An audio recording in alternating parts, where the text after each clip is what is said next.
दोस्तों आज के हमारे इस वीडियो का टॉपिक है कि ट्रांसफार्मर की रेटिंग केवीए में क्यों होती है। दोस्तों आपको बिल्कुल इस वीडियो के अंदर क्लियर हो जाएगा। आपके मन में यही क्वेश्चन होगा दोस्तों, अधिकतर हमसे इंटरव्यू में भी यही पूछा जाता है कि मोटर की जो रेटिंग होती है वो तो किलोवाट में होती है, पर हमारा जो ट्रांसफार्मर होता है इसकी रेटिंग हमारे केवीए में होती है, ऐसा क्यों होता है। तो देखो एक आपको काफ़ी सिंपल चीज़ बता दूँ, चाहे किलोवाट हो या फिर केवीए हो, ये दोनों क्या है, ये दोनों ही हमारी एक तरीके की पावर है। पावर पावर क्या होता है दोस्तों, यानी एक तरीके की शक्ति, यानी हमारा जो ट्रांसफार्मर कितना ताकतवर है, हमारी जो मोटर है वो कितनी ताकतवर है। इसको एक एग्जांपल समझो तो हम में कितनी ताकत है कैसे पता चलेगा, हम कितना वजन उठा सकते हैं, हम कितनी तेज भाग सकते हैं, तो वो हमारी पावर है। तो इसी तरह दोस्तों इलेक्ट्रिकल के अंदर जो पावर होती है, किसी भी चीज़ों की पावर हम कैसे पता करते हैं, वो इसी चीज़ से पता चलता है कि वो कितने केवी की है, फिर कितने किलोवाट की है।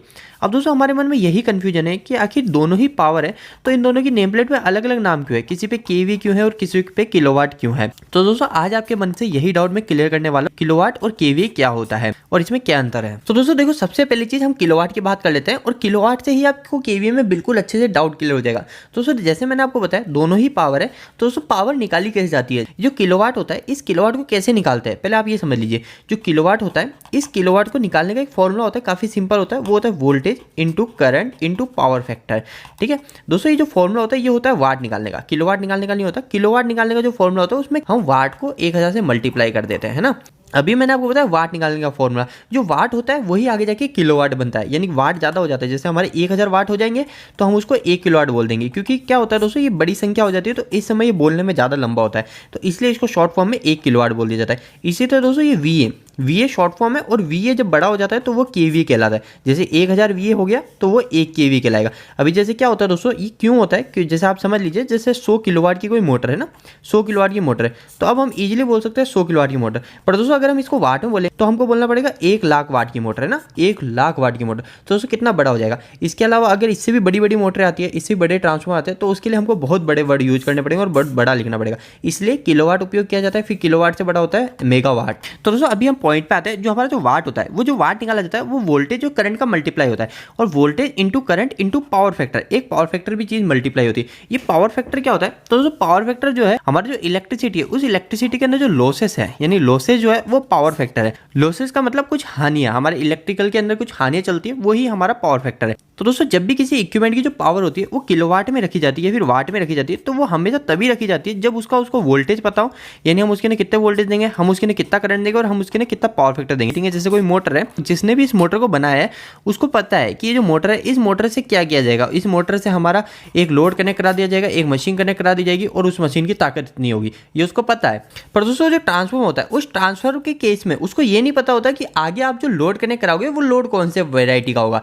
वेराइटी का मतलब हमारे जो इलेक्ट्रिकल सिस्टम होता है इसके अंदर लोड अलग अलग तरीके के होते हैं। अलग अलग तरीके का मतलब आपको 2 एग्जांपल दे रहा हूं। जैसे आपने देखा है आपके घर के अंदर जो लैंप लग रहा है, जो 100 वाट के जो लैंप देखे आपने, या फिर आप हीटर मान लीजिए, हीटर देखा है, ये हीटर एक अलग लोड है और एक हमारी जो मोटर होती है वो मोटर एक अलग लोड है। ये दोनों अलग अलग लोड है और इन दोनों लोड का काम भी अलग अलग तरीके से होता है और इनका पावर फैक्टर अलग अलग हो जाता है। यानी जो हीटर होता है, इस हीटर का पावर फैक्टर अलग होएगा और ये लोड, ये मोटर है, इस मोटर का पावर फैक्टर अलग होगा।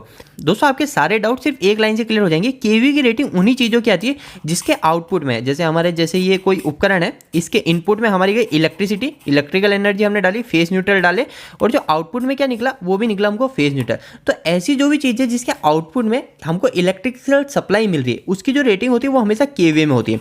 और दोस्तों ऐसी चीजें, हम इनपुट में तो इलेक्ट्रिकल एनर्जी दे रहे हैं पर आउटपुट में हमको इलेक्ट्रिकल एनर्जी नहीं मिल रही है, हमको कोई दूसरी चीज, मैकेनिकल एनर्जी मिल गई या फिर हीट के फॉर्म में एनर्जी मिल गई। हीट के फॉर्म में एनर्जी मतलब ये जो बल्ब होता है, ये बल्ब रोशनी देता है, गर्म होता है, तो हीट के फॉर्म में एनर्जी हो गई। मैकेनिकल एनर्जी का मतलब हमारी जो मोटर घूमती है, हमारी मोटर घूमने से मैकेनिकल एनर्जी मिलती है। तो दोस्तों जो भी उपकरण हमको आउटपुट में इलेक्ट्रिकल एनर्जी वापस से दे रहा है उसकी रेटिंग हमेशा केवी में होगी। जैसे आप उदाहरण के तौर पे डीजी भी समझ सकते हो। डीजी के अंदर हम क्या करते हैं, डीजी के अंदर हम पहले मैकेनिकल एनर्जी देते हैं और मैकेनिकल एनर्जी हमको आउटपुट में क्या मिल रही है, आउटपुट आपको देखना है, तो आउटपुट में हमको इलेक्ट्रिकल एनर्जी मिल गई। तो इलेक्ट्रिकल एनर्जी जिन जिन चीज़ों में मिल रही है उसकी रेटिंग हमेशा केवी में आएगी। और वो केवी में किस कारण से आती है, वो इस वजह से आती है कि हमारे जो लोड होते हैं वो लोड हमारे 3 टाइप्स के होते हैं। तो वो जो लोड अलग अलग टाइप्स के होते हैं उनका पावर फैक्टर अलग अलग होता है। तो पावर फैक्टर अलग अलग होने के कारण हम कभी भी उसको किलोवाट में मेंशन नहीं कर सकते हैं। आप कभी भी एक चीज़ ध्यान रखिएगा, किसी भी ट्रांसफार्मर या किसी भी ऐसी चीज़ जिसकी रेटिंग केवी में है, उसकी अगर आप नेम प्लेट को पढ़ोगे ना, तो उसकी नेम प्लेट पे आपको कभी भी पावर फैक्टर नहीं मिलेगा। पावर फैक्टर जिस भी चीज़ पे मिल जाएगा उसकी रेटिंग डायरेक्ट किलोवाट में हो जाएगी। तो दोस्तों देखो, एक सिंपल सा उदाहरण दे रहा हूँ, एक एग्जाम्पल दे रहा हूँ, उससे आपका सारा डाउट क्लियर हो जाएगा। जैसे आपकी कोई कंपनी है, उस कंपनी के अंदर 100 केवी का ट्रांसफार्मर लग रहा है ना।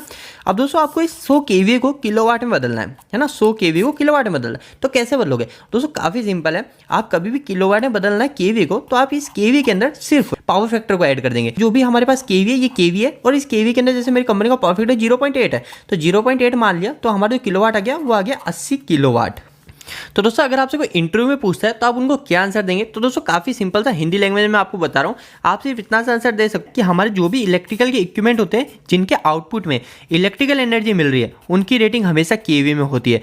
अब उनकी रेटिंग हमेशा केवी में इस वजह से होती है क्योंकि जब वो बनाए जाते हैं तो उनको ये नहीं पता होता है कि जो हमारे जो आउटपुट में जो इलेक्ट्रिकल एनर्जी मिली, जैसे कि हमारा ट्रांसफार्मर हो गया या डीजल जनरेटर हो गया, तो हम उस पर कौन सा लोड कनेक्ट करेंगे, क्योंकि लोड हमारे अलग अलग टाइप्स के आते हैं, तो हम उस पर कौन सा लोड कनेक्ट करेंगे तो उनको यह नहीं पता होता। तो इसी वजह से जो भी हमारा जो इक्विपमेंट होता है जिसके आउटपुट में इलेक्ट्रिकल एनर्जी मिल रही है, उसकी रेटिंग हमेशा केवी में ही दी जाती है।